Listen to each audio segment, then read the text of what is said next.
This channel is sponsored by the Army Painter.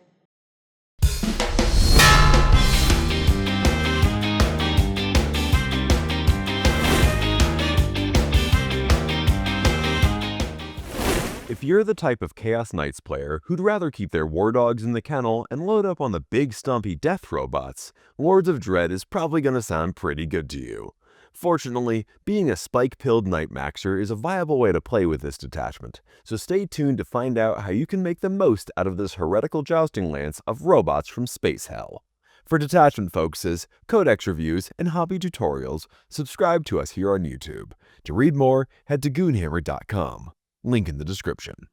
Detachment Rule: Tyrannical Court. Improve the OC of Chaos Knights characters by 2, and once per battle round, if your warlord is on the battlefield, you can use the Claim for the Dark God stratagem for 0 command points. We'll cover that stratagem in more detail in a moment, but a free sticky objective at OC 5 every single round is a fantastic tool for actually holding objectives, something armies like big knight lists can often struggle with. It's worth noting that because this ability improves your objective control by 2, it'll continue to do so even if you're battle shocked. So a battle shocked knight character will be OC 2 and not 0, and will be able to hold an objective regardless, though they still won't be able to perform actions or use stratagems. OC 2 battle shocked is still battle shocked after all. In a first for the game, there are 6 enhancements to pick from, but you can still only take 3 in a list. You're going to want to make space for those though, because there's too much extra power here to pass up. Blade of Celery, or Celerity, is a versatile upgrade, giving the bearer's guns assault and a once per game fights first ability. If you're taking this, it's likely on a Rampager, where the ability to fight first once per game is the real value. It can also be fun on a Ruinator or an Abominant though. Blessing of the Dark Master is a durability buff, giving your knight stealth and the ability to blank damage on a failed save once per game. Stealth is a bit of a miss, given that you'll often be using the darkness component of your army rule to give enemy units -1 to hit. Still, it can be really cute when you combine the two against an army like the Tau, who depend on that +1 to hit from spotting units to have any accuracy. Watching them still end up with a net -1 to hit will ruin their day. Mirror of Fates is in must-take territory, giving you a free command reroll once per battle round for some added reliability and the always handy Lord of Deceit aura ability. That's an incredibly good rule to have, especially given how large the bases are on Titanic Knights. It's great on a Lancer or any knight you're throwing into your opponent's lines. Putrid Carapace brings your knight to a frankly unreasonable 2-up armor save, and it gives them a once per game healing ability for D6 wounds. The save boost is great for your melee knights, helping them brawl in close combat for quite some time, and the ability to regain lost wounds can be really useful for clearing yourself out of battle shock or bracket range. Throne Mechanicum of Skulls, great name there guys, lets the bearer reroll charges, and lets them advance and charge once per game. This is fantastic on a Rampager or Lancer, but not really worth taking on anything else. Warpborn Stalker gives the bearer Deep Strike, and once per game lets them pop back into strategic reserves if they're out of combat. With a Claim for the Dark God stratagem at your disposal, there's some heinous stuff you can do with dropping in, sticking something, and then leaving to mess around elsewhere.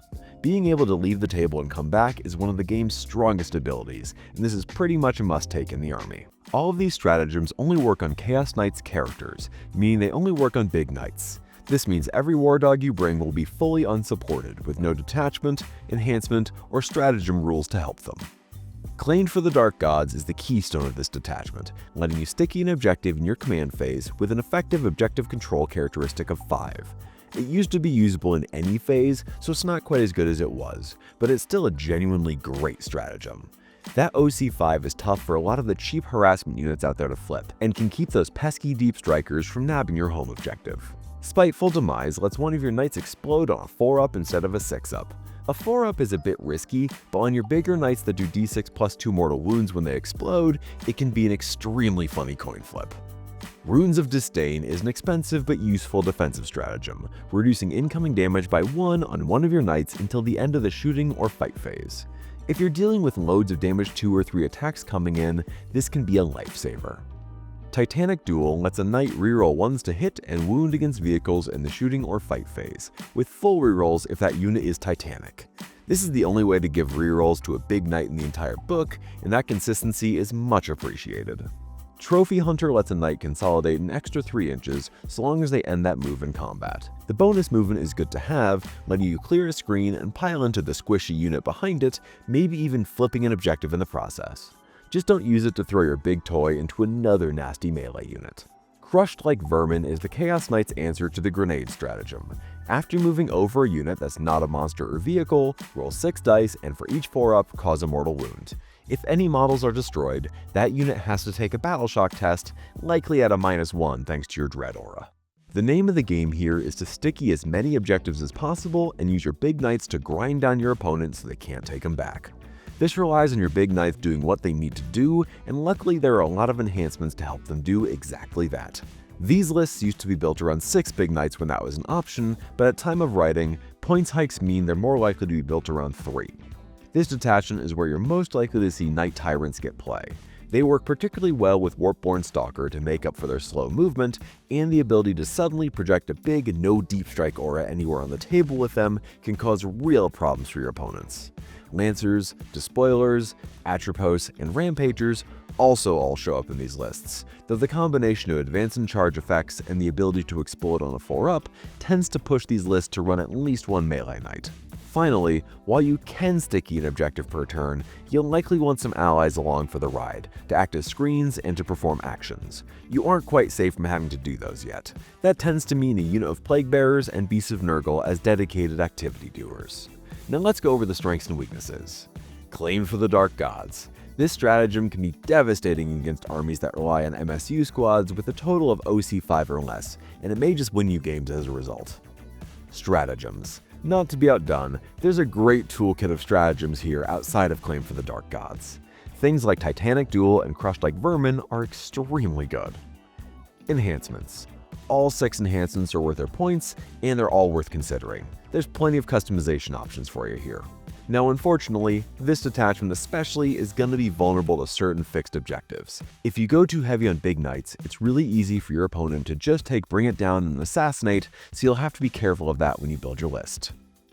Disjointed Detachment Rule. While the tools in the detachment are good, they don't come free. One takes up a stratagem slot, and enhancements cost points too. The only thing you actually get for free here is the extra 2 points of OC, which is still alright. It's command point hungry. A lot of the potential for this detachment is tied to its stratagems. You'll want to use them all, but without CP generation, you're gonna have to be discerning with them. The Lords of Dread detachment may not be the strongest way to run Chaos Knights, but it's still an effective and thematic way to play the army. It was stronger when knights were cheaper, and Claim for the Dark Gods could be used in any phase, but it's still the place you want to go if you want to run 3 or more big knights. Sticking objectives means that you can spend your points on fewer ally units and do what your army wants to do most: smash face with big knights. If you want to read more about this detachment and check out a sample list, head over to goonhammer.com. Now why don't you claim that subscribe button for the Dark Gods and support us on Patreon to ensure we keep making videos like this one. You also get Discord access, bonus podcasts, and extra features in tabletop battles, like tracking which Harbingers of Dread abilities you've used.